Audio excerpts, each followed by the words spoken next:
দেখুন, ভালোই ভালোই বলছি, ছাড়ুন আমাকে, না হলে কিন্তু। দিশা কথাটা শেষ করার আগেই অভি ওর হাত আরো জোরে মুচড়ে ধরল। দিশা ব্যথায় চোখ খিঁচে বন্ধ করে আহ বলে মৃদু চিৎকার দিল। অভি দাঁতে দাঁত চেপে বলল, না হলে কিন্তু কি কি করবে তুমি? তোমার সাহস তো কম না। তুমি আমার বাড়িতে আমার সামনে দাঁড়িয়েই আমাকে বাড়ি থেকে বের করে দেওয়ার হুমকি দিয়েছো, আবার এখনো বলছো না হলে কিন্তু।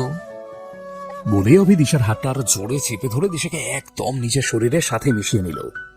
দিশা এবার আর নিজেকে ঠিক রাখতে পারল না।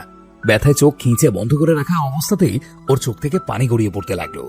অভি দিশাকে কাঁদতে দেখে বলল, উপস, এতটুকুতে কান্না চলে এলো? যেই মেয়ে হাতে সামান্য এতটুকু ব্যথায় সহ্য করতে পারে না, সে অভি মির্জাকে হুমকি দেয়। দিশা চোখ খুলে অশ্রুসিক্ত চোখে অভির দিকে তাকিয়ে ধরা গলায় বলল, লাগছে আমার, ছাড়ুন প্লিজ, না হলে কিন্তু ভালো হবে না। মা বাবা সব বলে দেবো। দিশার কথা শুনে অভি রেগে দিশাকে বেডের উপরে ধাক্কা দিয়ে ফেলে দিল। তারপর নিজ দিশার দিকে ঝুঁকে ওর দুই হাত বেডের সাথে শক্ত করে চেপে ধরে গায়ের সব ভর দিশার উপরে ছেড়ে দিয়ে দিশাকে উদ্দেশ্য করে ধমক দিয়ে বলল, এই মেয়ে, তুমি আবার আমাকে হুমকি দিচ্ছ? তোমার সাহস দেখে আমি অবাক হয়ে যাচ্ছি। তোমার মতো একটা পুচকে মেয়ে কথায় কথায় আমাকে হুমকি দেয়? সিরিয়াসলি? নিহাত আব্বু আম্মু তোমাকে খুব ভালোবাসে, না হলে তোমাকে মেরে এতক্ষণে তোমার লাশটা গায়েব করে দিতাম। তখন আমাকে হুমকি দেওয়ার ফল তুমি হাড়ে হাড়ে টের পেতে। অভি দিশার এতটা কাছে আসে দিশার হার্ট জোরে জোরে বিট করছে। ও ভীতু চোখে অভির দিকে তাকিয়ে আছে, মুখ ফুটে কোনো কথাই বলতে পারছে না। সব কথা গলায় দলা পাকিয়ে যাচ্ছে। অভি দিশাকে এইভাবে ভয় পেতে দেখে একটা শয়তানি হাসি দিয়ে বলল, এই কি, এইটুকুতেই ভয় পেয়ে গেলে? এখন যদি তোমার সাথে আরো খারাপ কিছু হয় তখন? অভির কথা শুনে ভয়ে দিশা সারা শরীর বরফের মতো জমে গেল। ও কাঁপা কাঁপা কণ্ঠে বলল, মানে? অভি দিশার দিকে একটা কিলার লুক দিয়ে তাকিয়ে লো ভয়েসে বলল, তোমার কি মনে হয় বলো তো? এইভাবে একটা মেয়েকে এতটা কাছে পেয়েও আমি তাকে ছেড়ে দিব? নেভার। আমি কখনো এত বড় একটা সুযোগ হাতছাড়া করব না। আজকে আমার হাত থেকে তোমাকে কেউই বাঁচাতে পারবে না। বলেই অভি ধীরে ধীরে দিশার দিকে নিজের মাথাটা এগিয়ে নিয়ে যেতে লাগলো। অভিকে এগিয়ে আসতে দেখে ভয় দিশার হাত পা কাঁপাকাঁপি শুরু করে দিল। ও নিজের গায়ের সমস্ত শক্তি দিয়ে অভিকে নিজে থেকে ছাড়ানোর চেষ্টা করতে লাগলো, কিন্তু অভিকে কিছুতেই সরাতে পারলো না। অভির সাথে না পেরে একটা সময় দিশা ফুপিয়ে কেঁদে উঠলো। তারপর কাঁদতে কাঁদতে বলল, প্লিজ আমাকে ছেড়ে দিন, আমার এত বড় ক্ষতি করবেন না প্লিজ। আমি কখনো আর আপনার সাথে ঝগড়া করব না। আপনি না চাইলে আমি আপনাদের বাড়িতেও কখনো আসবো না। ভালো মায়ের সাথে কখনো যোগাযোগ রাখবো না। প্লিজ আমাকে ছেড়ে দিন, আমি আপনার ছোট বোনের মতো। এতক্ষণ অভি দিশাকে ভয় দেখানোর জন্য এমনিতেই এই কথাগুলো বলেছিল, কিন্তু দিশার শেষের কথাটা শুনে অভির ভীষণ হাসি পেল। ও দিশাকে ছেড়ে দিয়ে উঠে বসে হা হা হা করে হেসে দিল। অভি থেকে ছাড়বে দিশার কোনো দিকে না থেকে শোয়া থেকে উঠে দিল এক দৌড়, কিন্তু অসাবধানতাবশত বেডের পাশে থাকা টেবিলের কোনায় পা লেগে উপর হয়ে ও ফ্লোরে পড়ে গেল।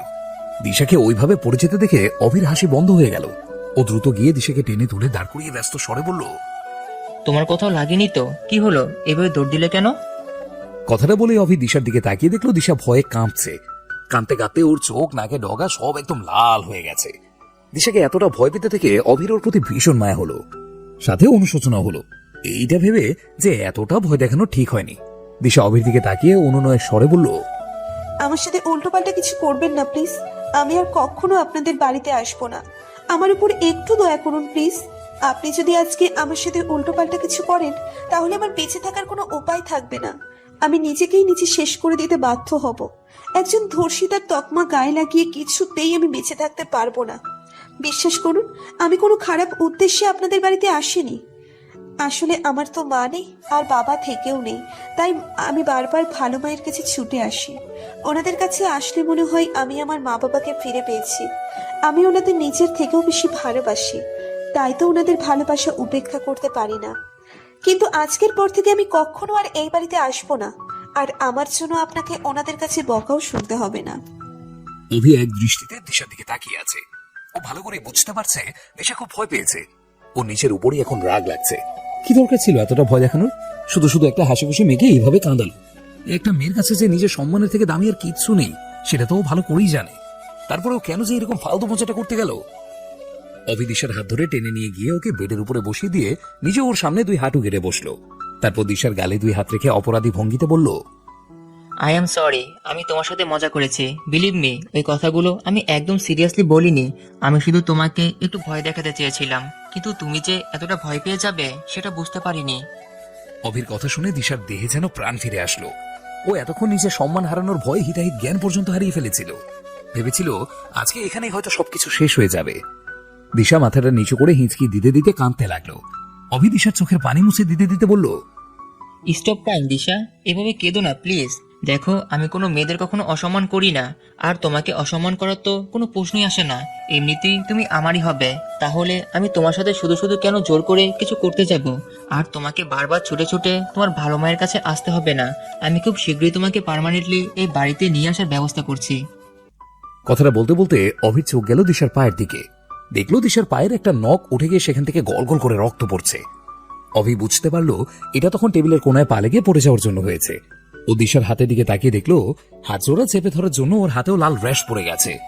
অভি মুখ থেকে একটা বিরক্তিকর চ শব্দ উচ্চারণ করে বসা থেকে দাঁড়িয়ে গিয়ে ওয়ার্ড্রোব খুলে ফার্স্ট এড বক্স খুঁজতে লাগলো। এদিকে দিশা অভির কথা শুনে কান্না বন্ধ করে হতভম্ব হয়ে বসে আছে। ও অভির দিকে তাকিয়ে অবাক কণ্ঠে বলল, আমি আপনারই হব মানে কি? আর আপনি কিভাবেই বা আমাকে এই বাড়িতে পার্মানেন্টলি নিয়ে আসার ব্যবস্থা করবেন? অভি কিছু না বলে চুপচাপ ওয়ার্ড্রোব থেকে ফার্স্ট এড বক্সটা বের করে নিয়ে এসে দিশার সামনে এক হাঁটু গেড়ে বসলো। দিশা অভিকে চুপচাপ থাকতে দেখে বলল, কি হলো? আমার প্রশ্নের অ্যান্সার দিন। অভি দিশার দিকে তাকিয়ে শান্ত স্বরে বলল, সেটা না হয় সময় হলেই জানতে পারবে। আপাতত চুপচাপ ভালো মেয়ের মতো বসে থাকো। তোমার পাটা ব্যান্ডেজ করতে হবে, অনেকখানি ছিলে গেছে। বলে অভি দিশার কাটা পাটা তুলে নিচের হাঁটুর উপরে রেখে ব্যান্ডেজ করতে লাগলো। অভি দিশার পা ধরেছে দেখে দিশা অভির হাঁটুর উপর থেকে পাটা নামিয়ে তড়িঘড়ি করে বলল, এ কি, আপনি পায়ে হাত দিচ্ছেন কেন? আপনাকে ব্যান্ডেজ করতে হবে না, আমাকে ফার্স্ট এইড বক্সটা দিন, আমি নিজেরটা নিজেই করে নিতে পারবো। দিশার কথা শুনে অভি রাগী চোখে দিশার দিকে তাকালো। অভিকে এইভাবে তাকাতে দেখে দিশার মুখটা ফ্যাকাশে হয়ে গেল। অভি দিশার পাটা আবার নিচের হাঁটুর উপরে তুলে দাঁতে দাঁত চেপে বলল, চুপচাপ আমাকে আমার কাজটা করতে দাও। শুধু শুধু আমার রাগ উঠিও না। আমি রেগে গেলে তোমার হাত পায়ের যে ভালো আঙুলগুলো আছে না, ওগুলো এটার মতোই হয়ে যাবে, বুঝলে? কথাটা বলেই অভি আবার ব্যান্ডেজ করায় মনোযোগ দিল। দিশা শুকনো একটা ঢোক গিলে চুপচাপ মাথা নিচু করে বসে রইল। অভি দিশার পায়ের আঙুলে ব্যান্ডেজ করে হাতের র্যাশ পড়া জায়গায় অয়েন্টমেন্ট লাগিয়ে দিল। তারপর বসা থেকে দাঁড়িয়ে ফার্স্ট এড বক্সটা আবারও ওয়ার্ড্রোবে রেখে দিশাকে উদ্দেশ্য করে বলল, পেন কিলার খেতে হবে। দুপুরে কিছু খেয়েছো? দিশা ডানে বামে ঘাড় ঘুরিয়ে নাসূচক মাথায় নাড়ালো। অভি একটা দীর্ঘশ্বাস ফেলে দিশার কাছে গিয়ে ওকে ছট করে কোলে তুলে নিল। আকস্মিক ঘটনায় দিশা ভ্যাবাচাকা খেয়ে গেল। দিশা চোখ বড় বড় করে অভির দিকে তাকিয়ে অবাক কণ্ঠে বলল, এ কি, হঠাৎ এভাবে কোলে তুলে নিলেন কেন? প্লিজ নামান আমাকে। অভি দিশাকে নিয়ে ও রুম থেকে বের হতে হতে বলল, তোমাকে আলিশা রুমে রেখে আসতে যাচ্ছি। এখন বাড়িতে অনেক মেহমান আছে, তোমাকে আমার রুমে দেখলে শুধু শুধু উল্টাপাল্টা কিছু ভেবে বসে থাকবে। কথাটা বলে অভির সামনে তাকাতে দেখলো সারিকা সাইফা আলিশাকে নিয়ে সবে মাত্র রুম থেকে বের হয়েছে। ওরা অভির কোলে দিশাকে দেখে স্ট্যাচু হয়ে দাঁড়িয়ে গেল। তিনজনে রসগোল্লার মতো চোখ বড় বড় করে অভির দিকে তাকিয়ে রইল। অভি ওদের এইভাবে তাকিয়ে থাকতে দেখে ধমক দিয়ে বলল, কি রে, এভাবে মূর্তির মতো সামনে দাঁড়িয়ে আছিস কেন? সর সামনে থেকে। অভির কণ্ঠস্বর কানে আসতেই ওদের হুঁশ ফিরে আসলো। আলিশা অবাক কণ্ঠে জিজ্ঞাসা করলো, তুই দিশাকে কোলে করে কোথা থেকে নিয়ে আসলি? আর কি হয়েছে ওর? অভি বিরক্তি স্বরে বলল, ওয়াশরুমে পড়ে গিয়েছিল, পা কেটে গেছে। সাইফা সন্দিহান কণ্ঠে বলল, ওয়াশরুমে পড়ে গিয়েছিল তো, তোমার কোলে কিভাবে আসলো? দিশা লজ্জায় মাথা নিচু করে রেখেছে। এইভাবে অভির কোলে থাকা অবস্থায় যে ওদের সামনে পড়ে যাবে সেটাও ভাবতেই পারেনি। অভি বিরক্তিতে নাক মুখ কুঁচকে সাইফাকে উদ্দেশ্য করে বলল, দিশা ওয়াশরুমে পড়ে গিয়ে জোরে চিৎকার দিয়েছিল। আমি ওর চিৎকারের শব্দ শুনতে পেয়ে গিয়ে দেখি ও ফ্লোরে পড়ে আছে, তাই ওকে কোলে তুলে নিয়ে আসলাম আলিশা রুমে রেখে যাব বলে। সারিকা ফেক করে হেসে দিয়ে বলল, আচ্ছা, আপিকে যখন ওয়াশরুম থেকে এখানে নিয়ে এসেছো, তাহলে আপির পায়ে ব্যান্ডেজ আসলো কোথা থেকে? আর আপির চিৎকারের শব্দ তুমি একা শুনতে পেলে কিভাবে? বাড়িতে এত লোক, তারা কেন শুনতে পেলে না? সারিকার কথা শুনে আলিশা আর সাইফাও ফিক করে হেসে দিল। দিশা লজ্জায় অন্যদিকে মুখ ঘুরিয়ে নিল। অভি, আলিশা, সারিকা সাইফাকে ধমক দিয়ে বলল, তোদের এত প্রশ্নের আনসার দিতে আমি বাধ্য না, সর সামনে থেকে। বলেই অভি হনহন করে আলিশা রুমের মধ্যে ঢুকে গেল।